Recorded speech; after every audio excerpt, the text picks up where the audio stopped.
in the y-axis, so it's negative 5 is going to become positive 5. There are two graphs. So that's sort of your intermediate A. Label. Double prime. So B here, vertically stretched by 3, so y value 2 becomes 6. And then reflect in the y-axis is here. Okay, so that's kind of like, I'll call it B double prime. Do you need to do much more? Not really. Okay, because there's your arm, right? You can do the next part, but I could have stopped here, really. I need to make this move to here.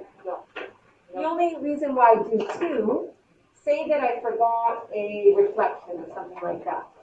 Then, if I only do 1 point, I may not touch it, right?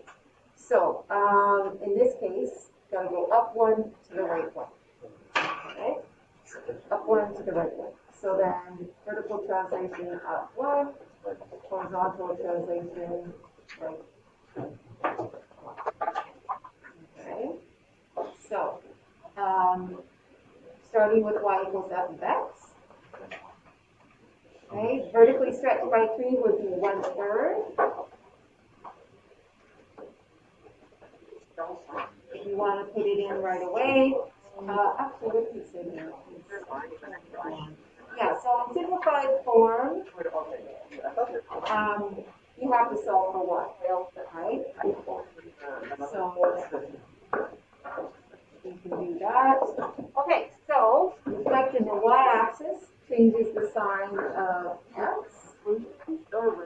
however you want to describe that. Vertical translation up 1. This equates We can replace y with y minus 1. 6 plus 5. That is But we know that that's the same as y arrow. equals And the right side, 3f of negative x plus 1. we're You so do not have to write all these steps. I'm just speaking in very enough, right? There's no work not.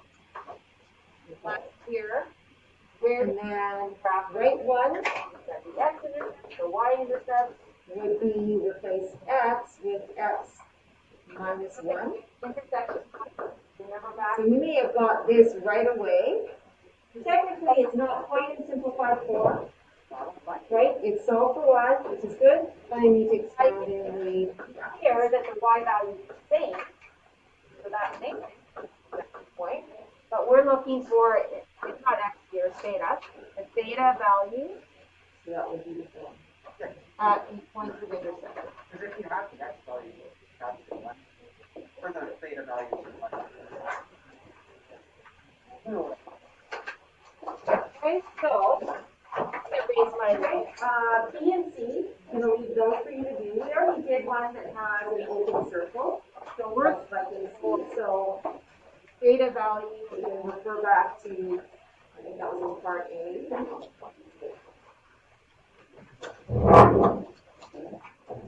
It's a partial graph. The graph goes on forever.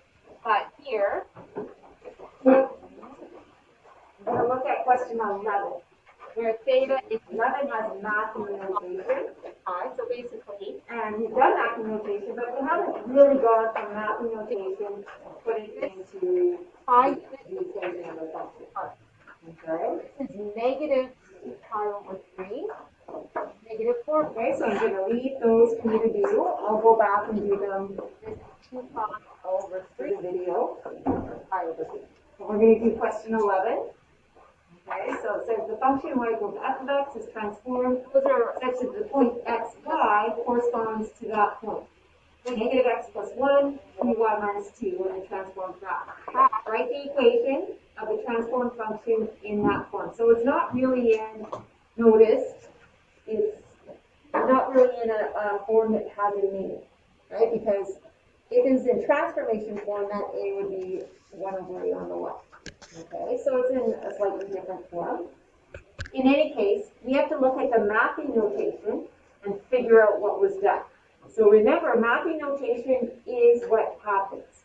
So with the x, we have obviously a reflection. If we're changing the sign of x, it's in the y-axis. We have going right 1. satisfied. Okay, translation right 1. here we have a vertical stretch by 3, And my graph. and then down 2. Okay? Okay. It doesn't say to write out Recycle. the transformations individually, but I'm going to just briefly. Okay, I'm not putting all the words. So when I do that on my y equals f of x, I'm going to have y equals, well, I could replace it. I could have 1/3 y equals f of x, the number, so that's y equals 3 f of x. Kind of like Because it is asking for that a value to be on the right. now the x-intercept. So now Then I would state reflections. In this case, we're changing the sign of x, so that's in the y-axis. So we're changing the sign of x.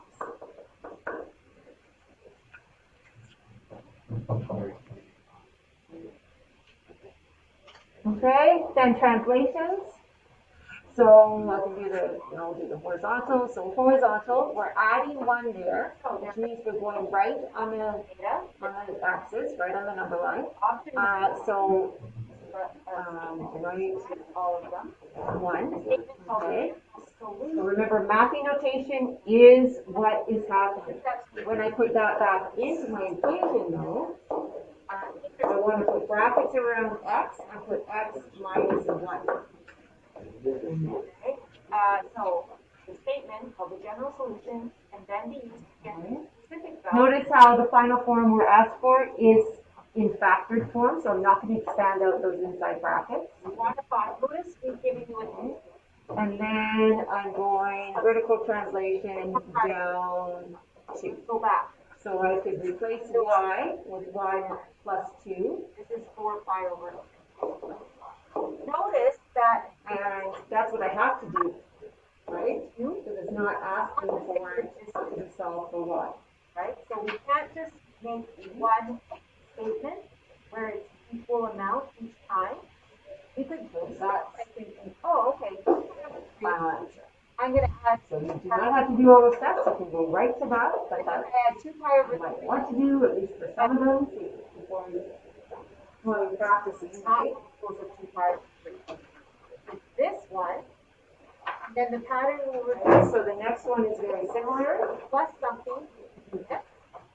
And you're going to do that one on your own. Something gives you the next one. For this minus And something then look at 13 on the right-hand side. here. This minus something. This is the right one. What's the something? If I'm going from here to here. So it says the graph of y equals f of x shown below is transformed into y equals h of x using 2 stretches and 2 translations only. So both of these, So that means not been stretched horizontally. not 3, So not 1, period is 2 pi. or 0. Okay? Now the And section stretches and translations, so we'll reflect it. period. Okay? Domain and range of h of x is given to you now, so we go from 0 to 5, -10 to 8, and describe in the correct order the transformations that took place. So what I want to look for here is you can look at the actual x and x values and y values. I always kind of start with how wide is the domain, right? Well, it's from -6 to 4, so that's 10. How high is the function? -4 to 2, so that's 6. In interval notation, right, the width of the graph, because the first one is domain, so this is domain, this is range. The width here is 5, okay? Well, this is 10, so it's going from a width of 10 to a width of 5. 2 pi. Right? This is your image. So that means a horizontal stretch At 2 pi by half. I've got 2. So, horizontal.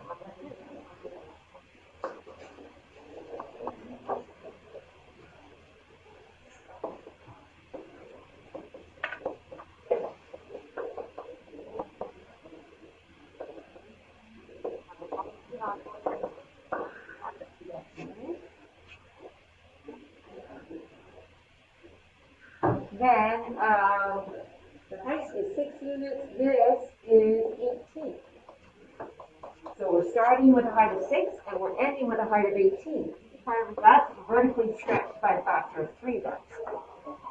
6 pi over 3 plus 4 pi over 3 is 10 pi over 3.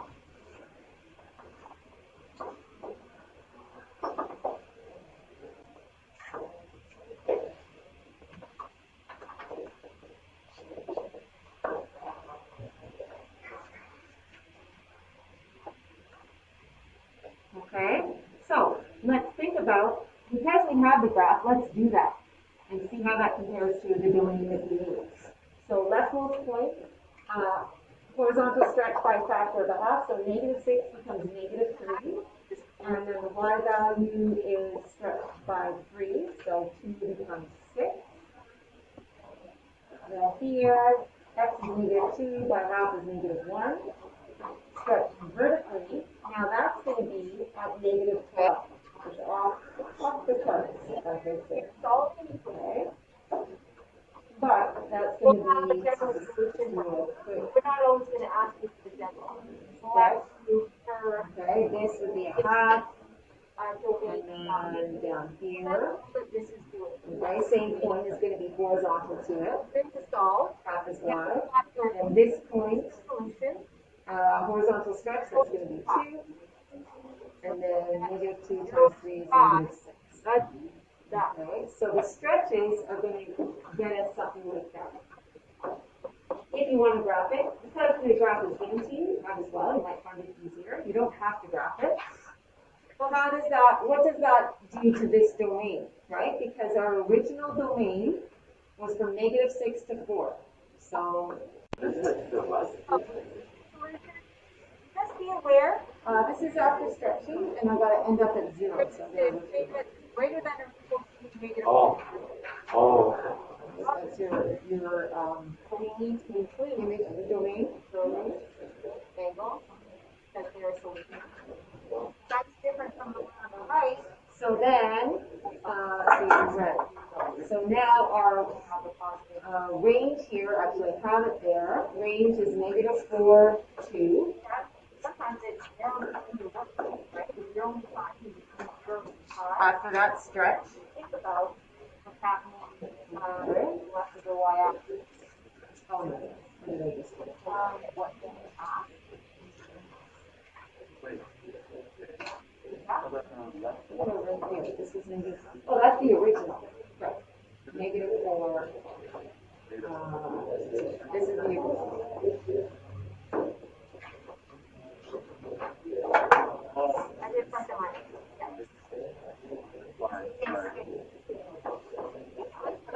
Okay, so the original was negative 4 to 2. This intermediate is now from negative 12 to 6. so the equation, Okay, 5 so then this is going to be, after this, negative 12 to 6. And we need it to be from negative 10 to 8. So 6 up to 8 is add 2, negative 12 plus 2 is negative 10. So we need a vertical translation. goes straight up.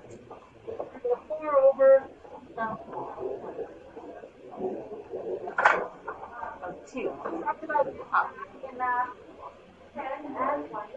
When you're solving an equation, you can either first of both sides, one side's not 0. So you have all of those descriptions written out. Now write the equation of h of x. Algebraic, Simplified form. side, make the other side 0. When you're doing that, then you're looking for x-intercepts. So where's your x-axis? Okay, you can go through the steps, or you can put it in right away. So if I put it in right away, vertical stretch by a factor of 3. Horizontal stretch by a factor of a half will be 2 here. One side is 0, your Bracket, horizontal translation, 3 right. Outside the brackets, up 2. So here we're going to look on Simplified forms, you solve for y, but then in the brackets, you expand so those brackets. if we there's something wrong, we get exactly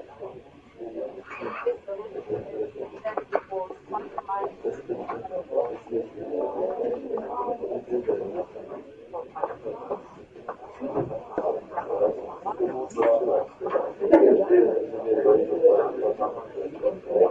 lots of talking, so that means you're done. Okay, so we're going to, basically now we finished part C. You have to do a few on your own. They'll be in the video if you want to watch it. Or they're on the answer keys. Part D, putting everything together. Actually, question 14 is very similar. Listen, you guys, to the last question, except the graph wasn't given to you. So just, well, actually, it's a bit easier than the last question because the domain and range of the original are given to you. And we need to find the domain and range of the transformed graph. So we're going to leave that one, and then we're going to do 15. X coordinates and theta coordinates. Okay. This one actually gives you the coordinates of the point on the original. And it says determine the image of that after the transformation. Okay. Then graph is So you want to look here, make sure that this is in factored form, because right now it's not. You know why?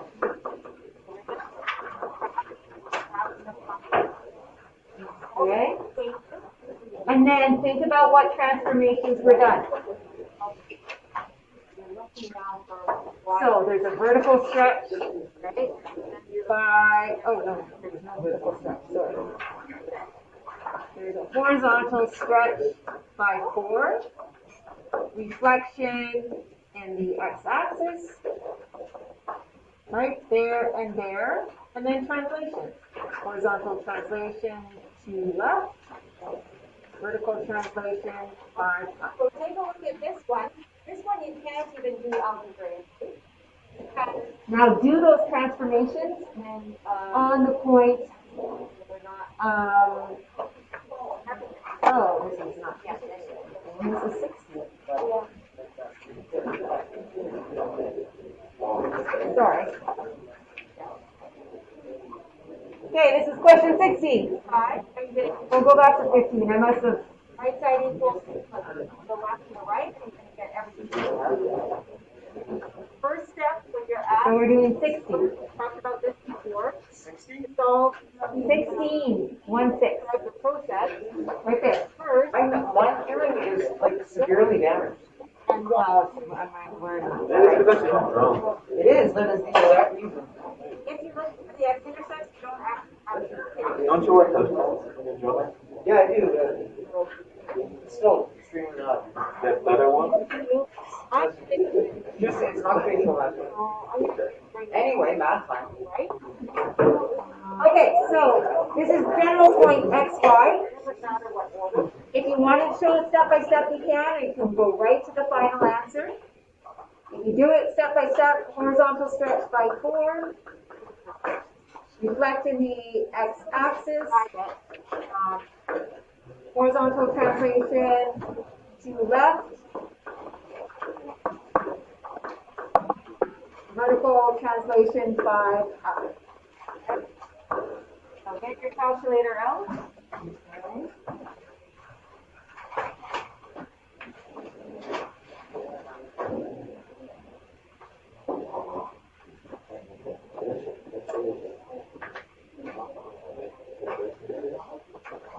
Okay, so this 15 actually is kind of similar. two radians, unless you're told otherwise, it would be. Because if you are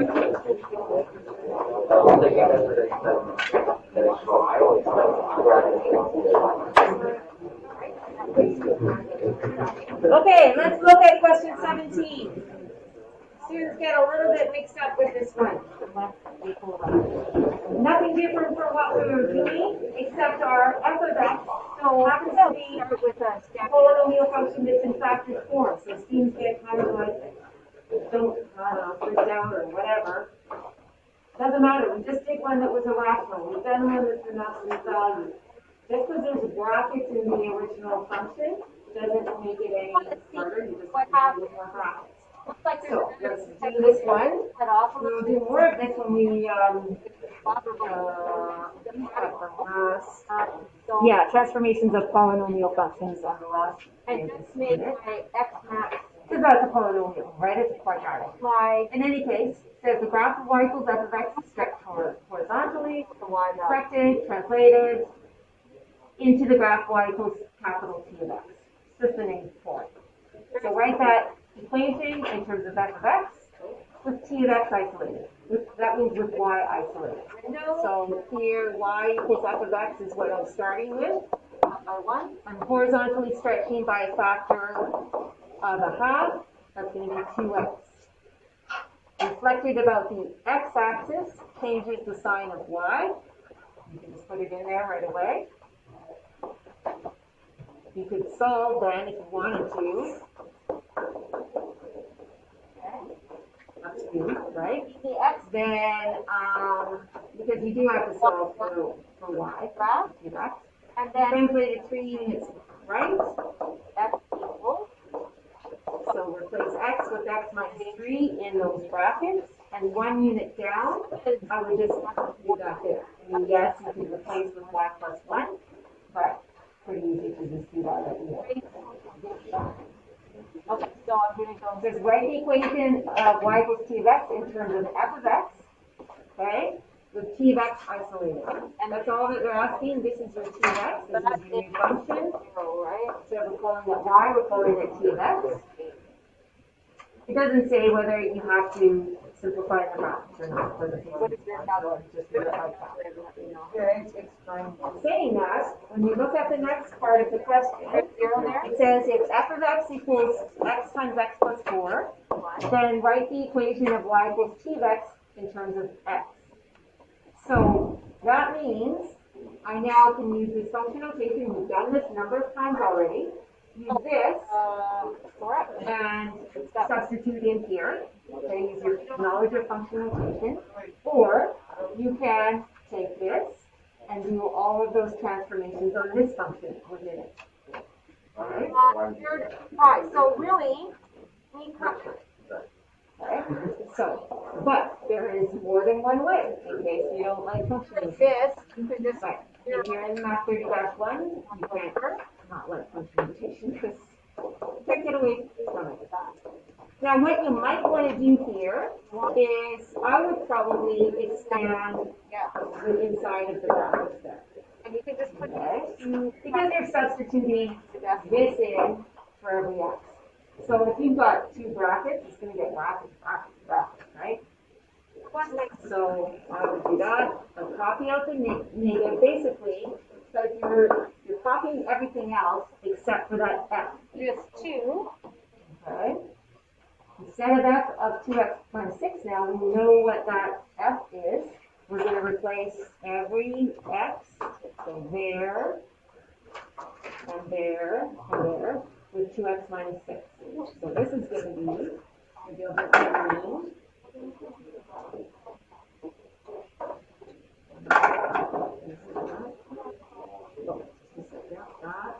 And then another bracket, and this bracket. Okay, so solutions because restricting the domain. So that's where students get like freaked out. So many brackets. There's your f. All right. Is now that first bracket, 2x That's minus 6. helping by graphing. Open bracket. Um, This x is just 2x minus 6. example 1 from application. Now, what's another thing that you could do back here, maybe to eliminate some brackets? Tomorrow, but we'll finish it. Open it. Let's just open it. Take a little bit. Open the door. Let me stop. Open the